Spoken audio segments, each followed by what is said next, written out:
Assalamualaikum warahmatullahi wabarakatuh. Bismillahirrahmanirrahim.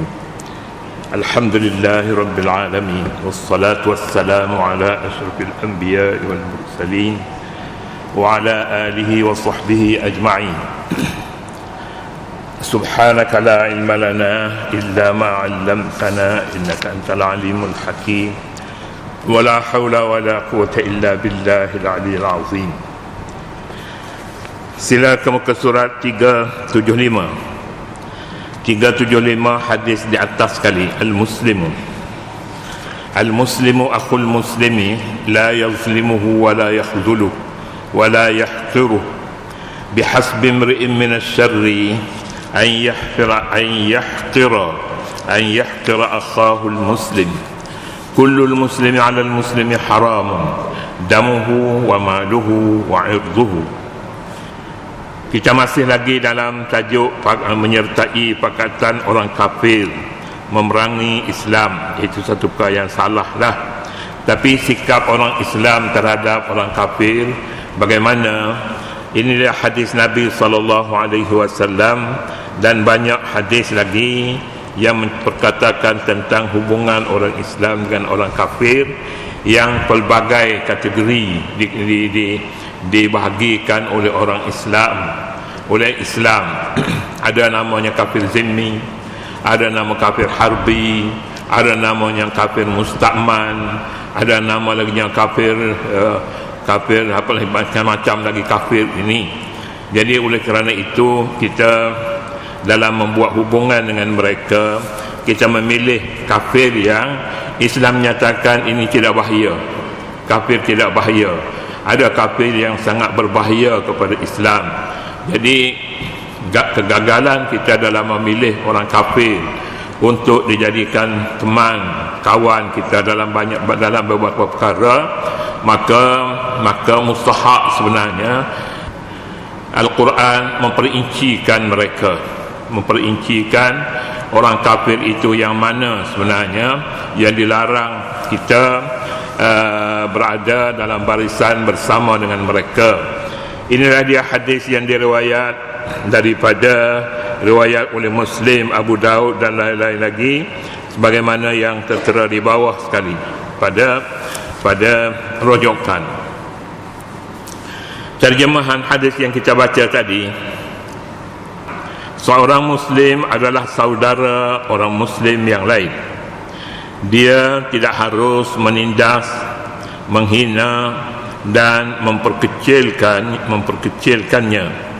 Cukup besar kejahatan seseorang Muslim apabila menghina saudaranya yang Muslim.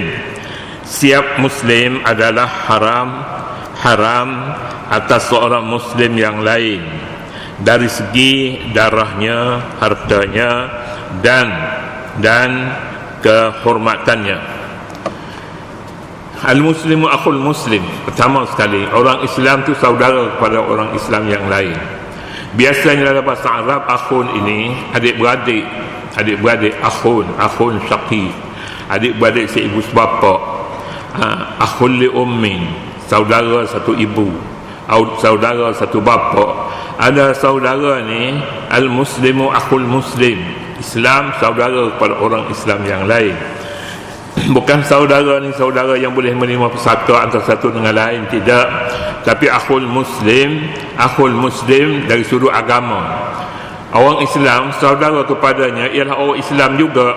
Orang Islam dia tak ngam, katanya tidak sesuai bersaudara dengan orang bukan Islam. Dia sesuai Islam bersaudara dengan orang Islam.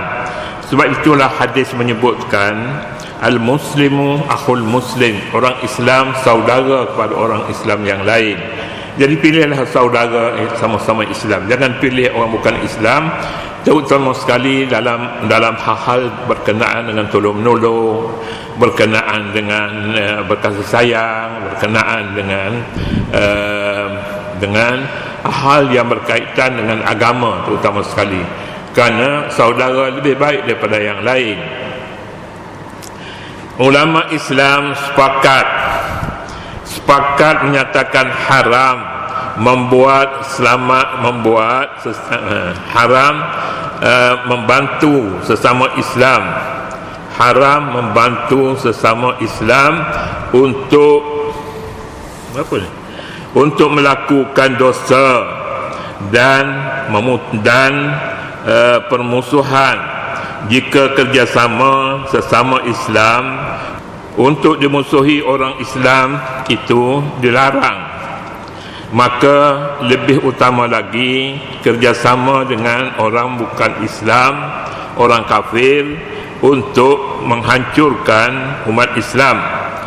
Asal dasar inilah, umat asal dasar ini, ulama Islam dari dunia Islam memutuskan, memfatwakan haram atas umat Islam, sama ada atas sifatnya sebagai pemimpin atau rakyat sebagai pertubuhan atau kerajaan, memberi kerjasama atau bersekutu dengan kafir. Dalam apa jua bentuk kerjasama, sama ada dalam berperang di pihaknya atau memberi laluan kepadanya seperti ruang udara, lapangan terbang, pelabuhan, pengkalan tentera dan lain-lain untuk melancarkan peperangan terhadap umat Islam di negara-negara seperti Afghanistan, Pakistan, Iraq, Syria, Iran, Lebanon, Mesir, dan mana-mana juga negeri Islam yang lain. Itu dari sudut hubungan antarabangsa, hubungan negara. Jadi kalau kafir itu bermusuh, umpamanya bermusuh bukan hanya kerajaan, juga rakyat juga bersama dengan kerajaan. Negara musuh tentulah mereka tidak membenarkan orang Islam masuk ke negara mereka dengan sewenang-wenangnya. Orang Islam juga begitu, mereka tidak boleh membiarkan orang Islam, orang bukan Islam bebas di negara Islam. Hakikatnya begitu. Tetapi jika ada orang yang mengizinkan apa yang dilarang dalam Islam itu, maka atas satu kesilapan yang sangat besar. Ini dari sudut hubungan antara negara dengan negara. Tetapi dalam bidang lain kita dapati, dalam bidang muamalah misalnya, muamalah ni jual beli, sewa menyewa, gadai menggadai, ini juga dilihatkan antara satu dengan satu yang lain, masalah dengan masalah. Berjual beli, bergadai, Nabi kita sallallahu alaihi wasallam pernah menggadaikan baju besinya kepada seorang Yahudi. Ini satu perkara yang sangat besar. Dilihat daripada sudut peperangan, baju besi adalah alat untuk berperang. Alat. Jadi macam mana Nabi SAW gadai baju besi kepada orang kafir? Dalam hadis ada menyebutkan begitu. Kalangan ulama kita menjawab perkara itu hanya sekali saja untuk menyatakan sah berjual beli dengan orang kafir dan bermuamalah. Tapi kafir itu kafir zimmi. Kafir zimmi artinya kafir yang bernaung di bawah kerajaan Islam, di bawah pemerintahan Islam. Jadi yang ini tidak mengapa, sebab mereka tertakluk kepada perjanjian damai. Kerana mereka juga takut kepada Islam, jika perjanjian damai telah dimeterai di antara dua kumpulan ini, maka seolahnya keselamatan kedua-dua pihak sudah terjamin. Satu. Yang kedua, kita dapati pada awal Islam, Abdul Rahman bin Auf berhijrah bersama Nabi ke Madinah. Dalam hal itu, bila berhijrah ke Madinah, segala harta benda Abdul Rahman bin Auf dipaksa tinggalkan di Mekah. Sebab kuasa memerintah pada tangan mereka. Mereka boleh menentukan polisi bernegara. Jadi Abdul Rahman bin Auf sanggup juga tinggal keluarga dan rumah tangganya di Mekah. Tidak dibawa bersama mereka ke Madinah. Tapi bila sampai di Madinah, mereka menghadapi, Abdul Rahman bin Auf menghadapi masalah kekurangan bekalan. Dia terpaksa tinggal serba-serbi harta bendanya, bekalan, makanan dan sebagainya, terpaksa tinggal di Makkah. Jadi dalam hal itu ada tawaran orang Madinah untuk memberi segala perkara yang mereka mahu, makanannya, minuman, rumah dan sebagainya. Tetapi Abdul Rahman bin Auf menjawab dia tidak bersedia untuk menerima, tapi sebaliknya tunjuklah di mana kedai untuk dia keluar dan berusaha mendapatkan sendiri bekalan dengan berniaga. Keluarlah Abdul Rahman bin Auf ke pasar di Madinah, lalu dia menjual makanan kecil-kecilan, gandum. Dia beli gandum. Tempat itu, kedai orang Yahudi di Madinah. Bila Abdul Rahman mempamerkan barang-barang jualannya, ditulis sebuah hadis, ataupun dibaca hadis al-muslimu, hadis inilah al-muslimu akhul muslim la yazlimhu wa la yakhzuluhu, hingga seterusnya ditulis, kemudian dipamerkan. Satu lagi tambahnya pada hadis ini, bai'ul muslimil muslim, jualan orang Islam kepada orang Islam. Jualan orang Islam pada orang Islam ini apa artinya? Artinya tidak ada menipu, tidak ada jual barang yang buruk, tak ada jual barang najis, haram, tak ada. Tapi jualan orang Islam kepada orang Islam dah jadi satu lambang.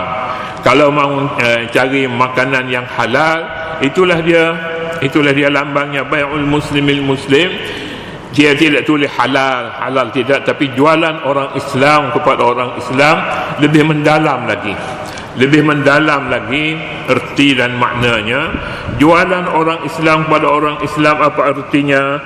Artinya bersih, artinya halal, artinya tidak menipu, artinya barang-barang yang seumpama itulah bai'ul muslimil muslim. Tapi kalau barang itu ditulis halal, kadang-kadangnya halal pun dah banyak jenis halal banyak jenis. Halal Bang Nara pun halal juga, halal Siam halal juga, halal sungguh, bukan tak halal. Tapi di sana hak siapa untuk memberi halal, menentukan halal haram itu. Banyak benda yang boleh dipertikaikan. Barangkali itulah sebabnya negara kita pun ada halal, tapi halal Malaysia. Banyak halal yang lain tidak halal, itu tidak disebutkan halal oleh para ulama negeri itu. Hanya di Indonesia saja kita dapati dia ada halal Nahdlatul Ulama. Lain-lain tu barangkali berbeza antara satu dengan lain. Antara satu dengan lain ada bezanya. Jadi nak sebutnya di sini jual beli di dalam Islam, sudah ada tanda halalnya, iaitulah bai'ul muslimil muslim. Saya rasa kalau kita pun buat macam tu, jualan orang Islam kepada orang Islam. Orang bukan Islam tak apalah, kalau dia tak nak beli pun tak apa, sebab dia bukan Islam. Tapi halal kita pada hari ini, halal yakin, diminati oleh orang bukan Islam pun diminati. Mereka untuk meletakkan tanah halal, kerana sumber-sumber menyatakan bahawa jual beli orang Islam kepada orang Islam ni, tanah halal lebih ramai peminatnya. Hatta orang bukan Islam sendiri pun memilih tanah halal daripada yang tak halal.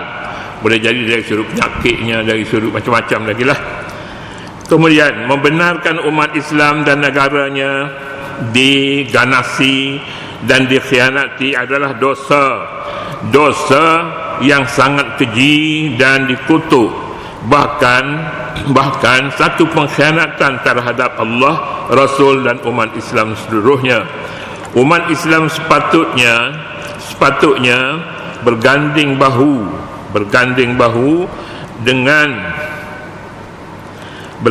bahu dan bersatu padu untuk menentang mana-mana kuasa luar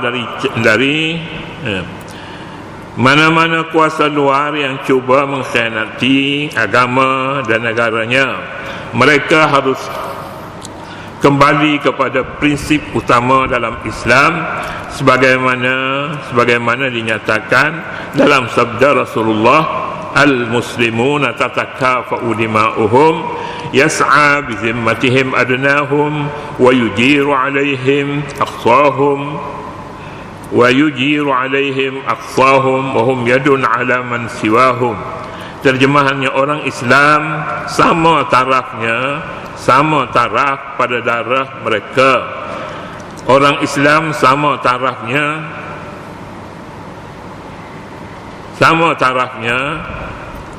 pada darah mereka. Mereka bertanggung jawab terhadap orang yang rendah dalam kalangan mereka dan melindungi orang yang jauh kalangan mereka. Mereka juga bertanggung jawab terhadap orang lain yang bukan daripada kalangan mereka, alaman siwahum. Jadi mereka ni banyak sangat ni, sepatutnya boleh pilih mana boleh buang mereka. Tapi kalau hak patut ada mereka ni, jangan buang ni. Dia pergi orang kafir, orang Islam pun semuanya sama-sama mereka. Jadi itulah dia prinsipnya di sini. Orang Islam sama-sama mereka sekupu. Tatakafa'u kufu. Kufu biasa kita dengar dalam hal-hal perkahwinan, dia ada kufu. Kufu ni maknanya satu bangsa, satu darah, satu pekerjaan, sama taraf antara satu dengan lain. Islam, Imam Syafi'i kata dalam kahwinan Islam melihat Islam sama-sama Islam itu sudah kufu sebenarnya, sudah kufu. Dan Islam itu harus dilihat pada amalannya, bukan hanya pengakuannya sebagai orang Islam yang sekurang-kurangnya mengucap dua kalimah syahadah, itu pun dah cukup Islam. Jadi Imam Abu Hanifah rahmatullahi alaihi menyatakan berbeza sedikit antara satu dengan lain. Memanglah kerana hal-hal kahwinan ini, hal kahwinan, hal jual beli banyak bezanya kerana tidak didetailkan dengan sepenuhnya di dalam agama. Jika didetailkan maka ada banyak yang tak sempurna mungkinlah begitu. Kemudiannya setakat itulah dulu untuk pagi ini, dan kita akan sambung pula besok lah. Wallahu subhanahu wa ta'ala a'lam. أعوذ بالله من الشيطان الرجيم. بسم الله الرحمن الرحيم. ربنا لا تزغ قلوبنا بعد إذ هديتنا وهب لنا من لدنك رحمة إنك أنت الوهاب. اللهم عافنا من كل بلاء الدنيا وعذاب الآخرة. وصلى الله على النبي الأمي وعلى آله وصحبه وسلم والحمد لله رب العالمين.